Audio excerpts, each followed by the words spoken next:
तो आज हम दुर्गा सप्तशती की एक बहुत ही शक्तिशाली और कह सकते हैं प्राचीन कथा में उतरेंगे। ये कहानी है देवी दुर्गा और असुर महिषासुर की। एक ऐसी कहानी जो हमें सिखाती है कि अहंकार पर विजय कैसे पाई जाती है। तो चलिए इस कहानी को समझने की शुरुआत एक बहुत ही सीधे सवाल से करते हैं। सोचिए, क्या होता है जब अहंकार इतना बढ़ जाए कि वो अजेय लगने लगे, इनविंसिबल हो जाए। असल में यही सवाल इस पूरी प्राचीन कथा की जड़ में है। तो हमारी कहानी की शुरुआत होती है एक ऐसे ही अजेय अहंकार से। एक ऐसा अहंकार जिसका अपना एक शरीर था, एक रूप था, और उसका नाम था महिषासुर। अब ये महिषासुर, जिसका मतलब ही है भैंसे का रूप धारण करने वाला असुर, वो सिर्फ कोई राक्षस नहीं था। नहीं, असल में वो एक प्रतीक है हमारे ही भीतर के अहंकार, अज्ञान और कह लीजिए तमस का, यानी अंधकार का। देखिए, महिषासुर ने बहुत कठोर तपस्या की थी और उसी के बल पर उसने एक ऐसा वरदान हासिल कर लिया जिसने उसे लगभग ऑलमोस्ट इमॉर्टल बना दिया। वरदान ये था कि मेरा वध कोई पुरुष, देवता या असुर न कर सके। अब सोचिए, इसमें कौन बचा? और बस यहीं से उसके अहंकार को वो असीमित शक्ति मिल गई जिसकी कोई सीमा नहीं थी। और इस शक्ति के नशे में वो पूरी तरह चूर हो गया।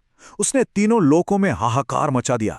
एक एक करके उसने देवताओं को युद्ध में हरा दिया, स्वर्ग के राजा इंद्र का सिंहासन तक छीन लिया और हर तरफ अधर्म और आतंक का राज फैला दिया।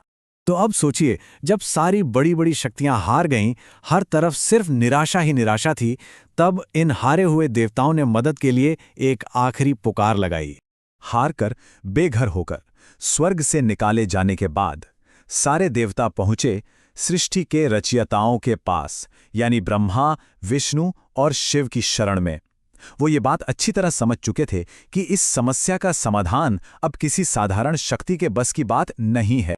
और बस यहीं से कहानी में एक अद्भुत, एक डिवाइन मोड़ आता है, जब देवताओं के क्रोध, उनकी प्रार्थनाओं, उन सब की मिलीजुली ऊर्जा से एक ऐसी शक्ति का जन्म होता है जिसकी किसी ने भी कल्पना नहीं की थी। हुआ ये कि ब्रह्मा, विष्णु, शिव और बाकी सभी देवताओं के शरीर से एक दिव्य ऊर्जा निकली, एक तेज। और वो सारा तेज जब एक जगह इकट्ठा हुआ तो उसने देवी दुर्गा के महालक्ष्मी स्वरूप को जन्म दिया। फिर तो देखिए, हर देवता ने उन्हें अपना सबसे शक्तिशाली अस्त्र शस्त्र दिया। हिमालय ने वाहन के रूप में अपना सिंह भेंट किया। वो अकेली ही सभी देवताओं की कलेक्टिव पावर। और जैसे ही वो प्रकट हुईं, उनके दिव्य तेज से दसों दिशाएं जगमगा उठीं। ये सिर्फ कोई रोशनी नहीं थी, नहीं, ये तो उस अंधकार में डूबे हुए ब्रह्मांड के लिए एक नई उम्मीद थी, आशा की एक किरण। तो अब देवी आ चुकी थी और इसके बाद शुरू हुआ धर्म और अधर्म का वो महायुद्ध। एक ऐसी जंग जो सिर्फ जमीन पर नहीं बल्कि चेतना के, कॉन्शियसनेस के लेवल पर लड़ी गई। और इस युद्ध का तरीका भी बड़ा दिलचस्प था। देखिए, एक तरफ थी देवी जिनका स्वरूप एक था, अटल था, सत्य पर आधारित, और दूसरी तरफ था महिषासुर जो छल कपट कर रहा था, बार बार अपना रूप बदल रहा था। कभी वो भैंसा बन जाता, तो कभी सिंह, कभी हाथी, तो कभी मनुष्य। ये असल में सच और भ्रम की सीधी लड़ाई थी। लेकिन देवी वो उसके हर छल को भेदती चली गई। उनके अचूक प्रहारों के सामने महिषासुर की कोई भी माया, कोई भी जादू नहीं चला।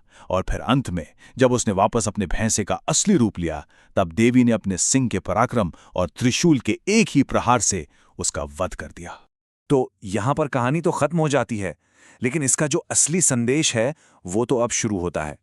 समझिए, ये जीत सिर्फ एक असुर पर नहीं थी, ये तो एक विचार पर, एक आइडियोलॉजी पर जीत थी। और इस जीत के बाद देवी ने देवताओं को एक वरदान दिया, एक वचन दिया कि जब जब संसार में अधर्म बढ़ेगा, मैं अवतार लेकर भक्तों की रक्षा करूंगी। ये एक इटर्नल प्रॉमिस है, एक शाश्वत आश्वासन जो आज भी उतना ही सच है। तो फिर इस पूरी कहानी का असल मतलब क्या निकलता है? चलिए इसे डिकोड करते हैं। महिषासुर कौन है? वो है हमारा अहंकार, हमारा अज्ञान, हमारा अंधकार। और देवी दुर्गा कौन है? वो हैं धर्म, विवेक और हमारी अपनी आत्मशक्ति। देवताओं का वो जो तेज था, वो हमारी कलेक्टिव गुडनेस की शक्ति को दिखाता है। और देवी की आराधना वो डर और अन्याय से मुक्ति का रास्ता है। तो अगर इस पूरी कथा से हमें कुछ मुख्य बातें, की मैसेजेस निकालने हों, तो वो 3 हैं।